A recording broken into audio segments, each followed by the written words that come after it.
Сиздер менен кайрадан эфирде ЛТРдин Билим Илим каналынын телетест көрсөтүүсү. Саламатсыздарбы? Ооба, ар дайым эң бийик, эң узун же эң көп деген сыяктуу маалыматтарды эсибизде сактап калуу оңой экен. Биз бүгүн ушул эң деген темага кайрылдык. Эгер сиз эң боюнча мыкты болсоңуз, биздин замандаштарыбыз көчөдө толкундоолор менен кандай жооп берет, ага да ортоктошуп болуп өтүңүз.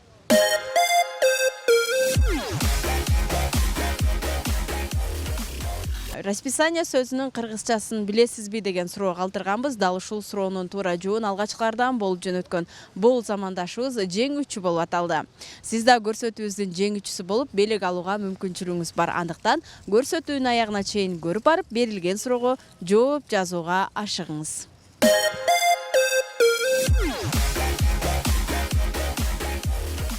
Сиз негизи тесттерден сиз ийгиликтүү жооп бересизби да? 50-50. Тест белгилөөдө эмнеге көбүрөөк көңүл бурасыз? Суроолорго. Азаматсыз. Буга чейин сиз кагаз түрүндө сынактарда тест тапшырып жүрсүңүз. Келиңиз бүгүнкү күндө бизде телетесттен өтүңүз. Биз сизге суроо берели. Дүйнө жүзүндөгү эң чоң материк кайсы?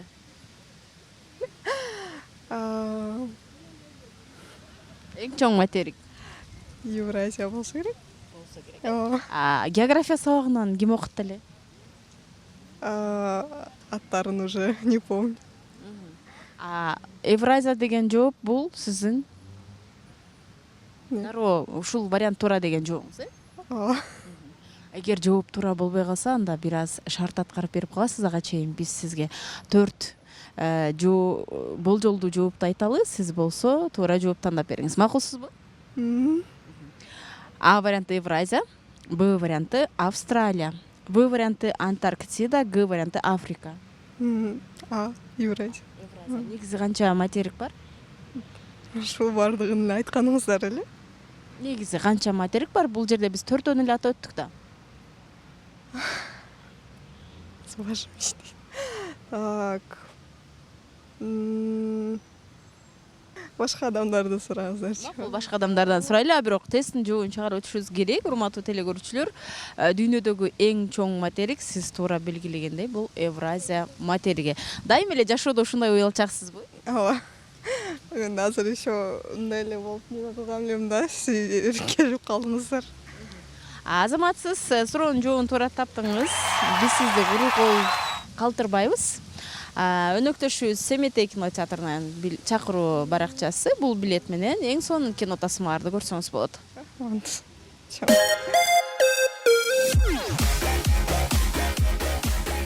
Мында эсиңизге салалы. Дүйнө жүзүндөгү эң калкы көп мамлекет кайсы? Кытай, Индия. Сизде азыр 2 жооп болуп жатат, э? Кайсы? Кытай, Индия. Келиңиз, бир жоопко токтолушуңуз үчүн биз сизге 4 вариант окуйбуз. Анын ичинен сиз туура жоопту табышыңыз керек. Программанын шарты боюнча, эгер туура эмес жоопту таап калсаңыз, анда шарт аткарып бересиз. Туура жооп таап калсаңыз, белекей болосуз. Макулсузбу? Макул. Азаматсыз. Суроону да бир ирет жаңыртып өтөйүн. Дүйнө жүзүндөгү эң калкы көп мамлекет кайсы? А варианты Кытай, Б варианты Россия, В варианты Индия, Г варианты Америка. Кытай. Бул сиздин акыркы жооп. Ооба. Жеңилип калдым деп ойлонбой жатасызбы? Жок. Калкынын санын билесизби? Точно эстей албай атам, бирок Кытай эң көп болуш керек. Эң көп болуш керек. А Россиячы? Индиячы? Ал андан кийин болсо керек деп ойлоп атам. Канчанчы орундарга кое алат элеңиз? 3-4 орунда болсо керек. Точно эстей албайм. Сизге биз жоопту айтууну күтүп жатасыз. Азаматсыз. Негизи Россия өлкөсү бул аймагы, территория боюнча эң чоң мамлекет болгону менен, бирок калкынын саны боюнча эң калкынын саны көп мамлекет бул Кытай өлкөсү экен. Туура таптыңыз. Башында эле туура жоопту бере алгансыз, бирок эмнегедир Индиябы же Кытайбы беле деген ойдо турдуңуз. Туура тапкандыгыңыз үчүн биз сизге эмне беребиз дегенбиз? белек бересиз. күтүп атасызбы? Азамат, сиз шарт аткаруудан кутулдуңуз десек болот. Биз сизге белек берип өтөлү. Семете кинотеатрынан чакыруу баракчасы. Бул сизге кармаңыз, учурда эң сонун тасмалар жүрүп жатат. Барып эмоциялар менен көрүп кетсеңиз болот. Чоң рахмат сиздерге. Ишиңиздерге ийгилик.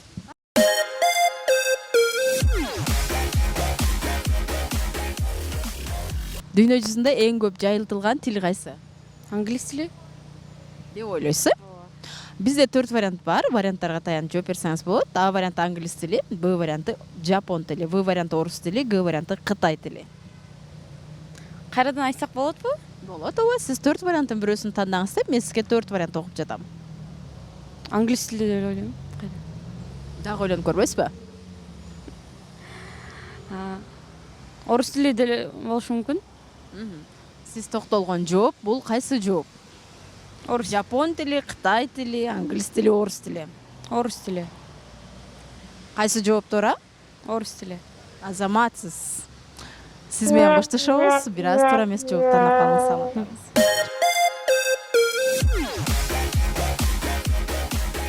Жүзүндө эң көп жайылтылган тил кайсы Англис тили. деп ойлойсуз? Келиңиз, 4 вариант бар. 4 болжолдуу вариантка таянып, сиз туура жоопту бергенге да мүмкүнчүлүгүңүз бар. А варианты бул англис тили, Б варианты жапон тили, В варианты орус тили, Г варианты кытай тили. Эң көп, Эң көп жайылтылган. дүйнө жүзү боюнча Эң көп колдонгон, тагыраагы эң көп колдонгон, эң көп жайылган тил. англис тили. Бул сиздин акыркы жооппу же башка жоопта карап көрөсүзбү? Акыркы Акыркы кайсы? англис.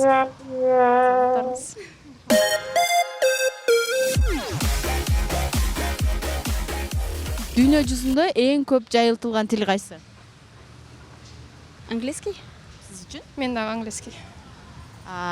Биз телетест көрсөтүүсү, биздин программанын шарты боюнча туура жоопту тапсаңыздар белек аласыздар. Туура эмес болуп калса, шарт аткарып бересиздер. Азыр мен 4 жоопту окуйм. Жоопту белгилеп, шарттарды аткарып же белек алууга даярсыздарбы? Жок. Келиңиздер, ошондой болсо да окуп көрөлү, мүмкүн сиздер таап аласыздар. А варианты бул англис тили дейт. Б варианты жапон тили, В варианты орус тили, Г варианты кытай тили. Кайсы вариант туура? Английский или япон? Англис тили. Экөөңүздөргө тең ушул жооппу? Ооба, вроде английский. Дүйнө жүзүндө эң көп жайылтылган тил. Ооба, англис тили. Английский эле го вроде. Азаматсыздар. Эми жоопту айтуучу мезгил келди. Сиздер тилекке каршы туура эмес жооп бердиңиздер. Шарт аткарып беришиңиздер керек. Сезим үчүн баарын кыйып кетерим сөзүң үчүн. Демек, азаматсыз бир аз болсо да шарт аткарып алдыңыздар, бирок тилекке каршы жооп туура эмес. Мен сиздер менен коштошом. Жолуңуздар байсалдуу болсун.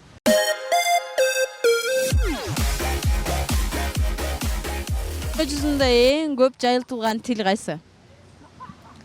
Англис тил. Ушундай ойлойсуздар, Мен сиздерге 4 вариант айтайын, кошо окусаңыздарбы? Кечке эле ушинтер эдим. Дүйнө жүзүндө эң көп жайылтылган тил кайсы? Англис тил. Бар ушундай деген жоопторду калтырып жатышат. Сиздерге мен 4 вариант окуйм, а сиздер болсо туура жоопту тандаганга аракет кылыңыздар. А варианты англис тили, Б варианты жапон тили, В варианты орус тили, Г варианты кытай тили. Англис тили. Англис тили. Башка жооп тандабайсызбы? Жок. Эмнеге? Билбейм, англис тили го деп ойлойм. Англис тили бул дүйнө жүзүндө эң көп жайылтылган тил деп ойлойсуздарбы? Ооба. Саламатта барыңыздар, туура эмес жоопту таап калдыңыздар. Сиздер менен коштошобуз.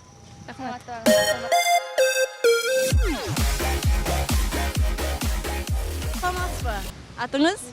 Алтынай, эмне болду? Мен сизге бир суроо берем. Дүйнө жүзүндө эң көп жайылтылган тил кайсы? Англис тили. Бул сиздин жооп, Телетест көрсөтүүсү, биздин тесттен өтүп белек ээ болсоңуз болот. А варианты бул дейт англис тили, дейт Б варианты жапон тили, В варианты орус тили, Г варианты кытай тили. Англис же Кытай? Экөөнүн бирөөсүн тандаңыз. Англис тили. Бул сиздин акыркы жооп. Бизде программанын шарты боюнча Эгер туура жооп болсо белек алышат, туура эмес жооп болсо шарт аткарышат. Дароо бизге токтолбостон 3 макал айтып бериңиз, анткени сиз туура эмес жоопту тандадыңыз.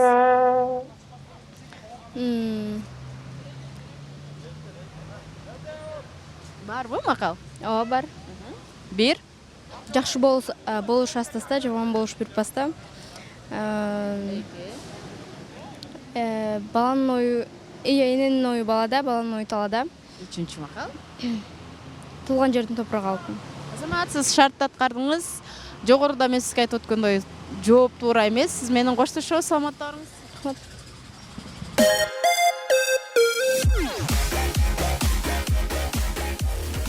Дүйнө жүзүндө эң көп жайылтылган тил кайсы? Мен оюмча баары бир англис тили деп ойлойм да. Эмне үчүн бул жоопко токтолуп атасыз?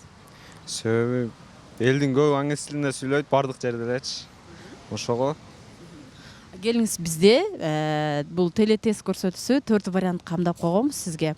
Кошо кошуп, дагы бир ирет талдап жооп берсеңиз болот. А варианты бул англис тили, Б варианты жапон тили, В варианты орус тили, Г варианты кытай тили. майли Кытай тили онда. Кытай. Эмне үчүн кытай тилине өтүп калдыңыз анда? Азыр көп товарлар баягы Кытайдан келген үчүн ошо Кытай тилине көбүрөөк басым жасалып атат дейм го. Баягы Пиндо аркылуу заказ берип, ошо. Ошондон улам кытай тили дейсиз, Ооба, азырынча ошондой деп ойлойм. Бирок айтыңызчы, сиз кытай тили дедиңиз, башында англис тили деген элеңиз. Жооп туура болбой калса, биз бир шарт аткарып бериңиз дейбиз да. Шарт аткарууга даярсызбы? Шартка карап ойлонобуз. Ооба. Эр жигит сөзүнөн кайтпайт дейбиз. Көрөбүз, урматтуу телекөрүүчүлөр, мынакей өзүңүздөргө маалым болгондой, биздин көпчүлүк бизге токтоп жооп берип жаткан замандаштарыбыз англис тили дүйнөдөгү эң жайылтылган тил деп атап келишкен. А бирок жайылтуу жолу боюнча англис тили 3-орунда турат экен. Ал эми 2-орунда испан тили болсо, 1-орунда замандашып айтып өткөндөй бул кытай тили экен. Азаматсыз, биз сизди куттуктайбыз. Туура жоопту бердиңиз. Туура жоопту бергендигиңиз үчүн биз сизди куру кол кетирбейбиз, билимиңизди баалайбыз. Айтор, бул негизи кытай тили 1-орунда турат экен деп билет белеңиз же болжолду айттыңызбы? Мындай сүйлөш боюнча англис тили деп ойлойт элем, бирок жайылтылган тил ошо Кытай болжолдуу тил менен айттым, негизи билбейт элем. Азаматсыз, мыкты ой жүгүртө алат экенсиз. Биз сизге өнөктөшүбүз Семетей кинотеатрынан бул чакыруу баракчасын белек катары беребиз. Алыңыз, учурда эң сонун кинотасмалар жүрүп жатат. Барып көрүп келсеңиз болот. Рахмат чоң. Барабыз сөз.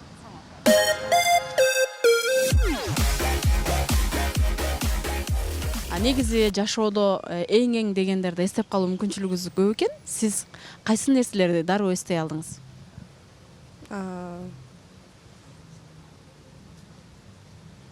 Эстей албадым окшойт. Анда эмесе келиңиз, биз сизге эң деген жаатта суроо берели. Тарыхта эң биринчи аял президент кайсы өлкөгө болгон? Может, Америка? Американын эң биринчи президенти ким эле? Барак Обама. Тарыхтагы эң биринчи аял президент. Сиздин оюңузча кайсы өлкөгө болгон Аргентина деп ойлойсуз? деп ойлойм. Келиңиз, бизде 4 вариант бар. Бул өлкөлөрдүн ичинен эң биринчи аял президент кайсы өлкөгө болгондугун аныктап беришиңиз керек. А варианты Испания, Б варианты Аргентина, В варианты Италия, Г варианты Ливан.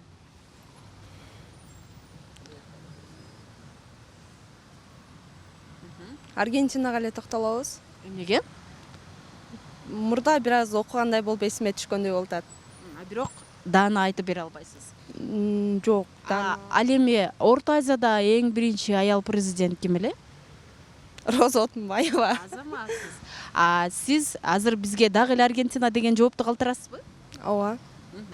Суроонун жообун туура белгилегениңиз үчүн өнөктөшүбүз Семетей кинотеатрынан бул чакыруу баракчасы сизге ыйгарылат. Кармаңыз, учурда эң сонун кинотасмалар жүрүп жатат. Барып көрүп келсеңиз болот.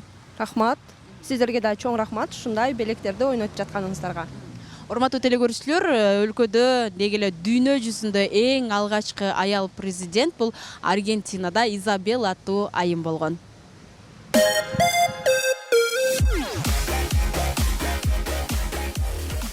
Кыргызстанда эң бийиктикте жайгашкан көл кайсы? Эң бийиктикте жайгашкан көл Эң бийиктиги билбейт экенмин. Келиңиз 4 вариантка таянып жооп бериңиз. Кыргызстанда эң бийикте жайгашкан көл кайсы бул суроосу? Варианттары: Соң көл, Мерсбахер көлү, Ысык көл, Сары челек. Сары челек болуш керек. Сары челек бул эң бийиктикте жайгашкан көл деп ойлойсузбу? Деңиз деңгээлинен. Ошондой деп ойлойм. Анан жогоруда ысык көл андай деп ойлойм. Анан Мух дедиңиз, Мерсбахер дедим, анан Ысык көл дедим. Мерсбахер тууралуу укпаптырмын. Ошол Сиздин туура деген жооп. кандай дедиңиз? Сары челек. Сары челек. Азаматсыз, сиз менен коштошобуз. Саламаттарыңыз туура эмес.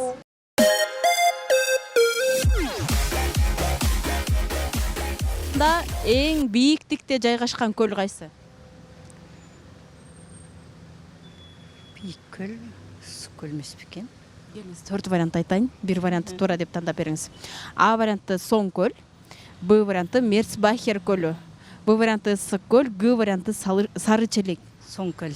Соң көл. Эмне Эмне үчүн бул жоопко токтолдуңуз эжеке? себеби соң көл тере бийиктикте жайгашканда көргө мен барган эмесмин да, көрүп баргандар ушу асманга жакын деп калышат да, ошону укканым. Андан да бийиктикте жайгашкан көл боюнча маалыматыңыз жок. Жок. Ойлонуп көрбөйсүзбү дагы бир? 4 көлдүн атын атап өтөм. Соң көл, Мерсбахер, Ысык көл, Сары челек. Кайсы вариантка токтолобуз эжеке? Мен соң көл деп эле. Мерс көлдү эми угуп атам. Саламатта барыңыз, туура эмес.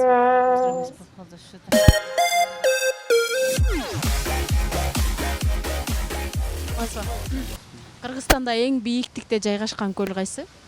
Сары челек болуш керек. Биз сизге 4 вариантка койлуу, дагы ойлонуп жооп берсеңиз болот. А варианты Соң көл, Б варианты Мерсбахер көлү, В варианты Ысык көл, Г варианты Сары челек. Сары челек Сары челекке баргансызбы? барганмын. Деңиз деңгээлинен канча метр бийиктикте? Билбейт экенмин. Бизге берген акыркы жообуңуз? Мерсбахер. Эмне үчүн бул жоопту тандадык? Ошо эң чоң, эң бийик көл ошо болушу мүмкүн. Мурун угуп көргөн белеңиз? Уккам. Көргөнсүз, Деңиз деңгээлинен канча бийиктикте жайгашканын билесизби? Билбейт экен ошо. Бирок акыркы жооп Мерсбахер. Заматсыз. Кыргызстанда эң бийиктикте жайгашкан көл бул Мерсбахер көлү болуп эсептелет экен.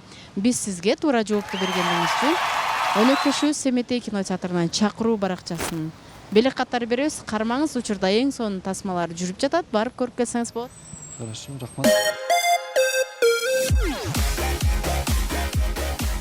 Урматтуу телекөрүүчү, мынакей өзүңүз күбө болгондой, биз канчалык эсибизде сактап калбайлы, айрым учурда толкундоолор биздин билимибизде бир топ тоскоолдукка учураттыра турганына ортоктош болдуңуз. Келиңиз эми кийинки суроого дароо сиз туура жоопту белгилөөгө ашыгып туруңуз. Суроо: дүйнөдөгү эң кичине океан кайсы? Тынч океаны, Атлантика океаны, Түндүк Муз океаны, Инд океаны. Дароо туура жоопту белгилеңиз. Кайсы жака жиберем деп турсаңыз, анда экрандын бурчунда биздин WhatsApp номерлерибиз турат. Ошол WhatsApp номерлерге жиберүү менен сиз жеңүүчү болуп белеңизди алып кетсеңиз болот. Баса эскертип айтып кетүүчү нерсе, эгер сиздин жообуңуз эң алгачкылардан болуп келсе гана. Сиздер ЛТРдин Билим Илим каналынын телетест көрсөтүүсүн көрдүңүздөр. Кайрадан эфир аркылуу амандашканча саламатта туруңуздар.